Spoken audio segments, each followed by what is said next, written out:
But there also was Fifth Harmony, the pop quartet name. Fourth Harmony. Yeah, Fourth Harmony.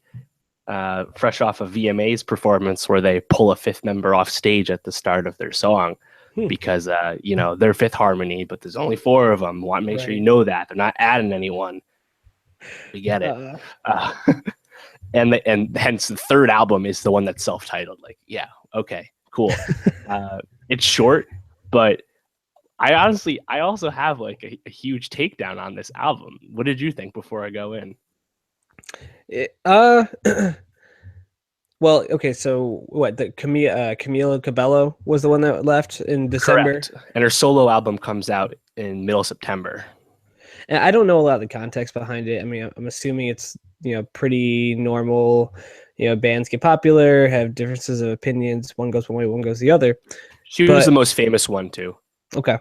I don't know. It felt like they were trying to be very like self-aware in terms of how they approached having only 4 members on this, and it kind of fell flat in the way that they approached it. I also just felt like it was a very unmemorable album. There weren't really any singles that I could point to and say, wow, what a song. Yeah, exactly. So this is their 3rd album in 3 years, which, shout out. That's pretty prolific. They got a lot of good songwriters working for them, obviously. They're working from home a lot.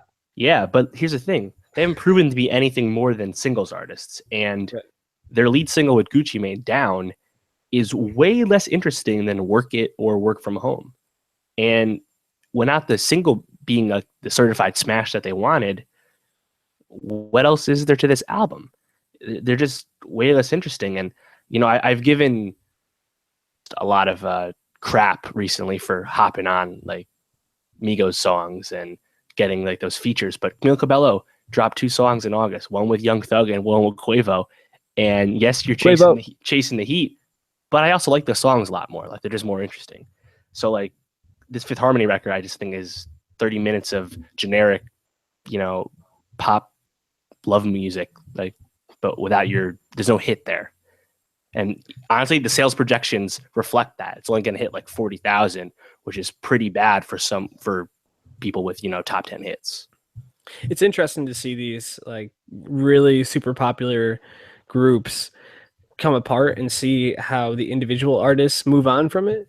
I mean, it's been something we've been aware of happening since, forever, really. You think about going back to like Cream or like any super rock bands like that, but then most notably like Justin Timberlake leaving NSYNC or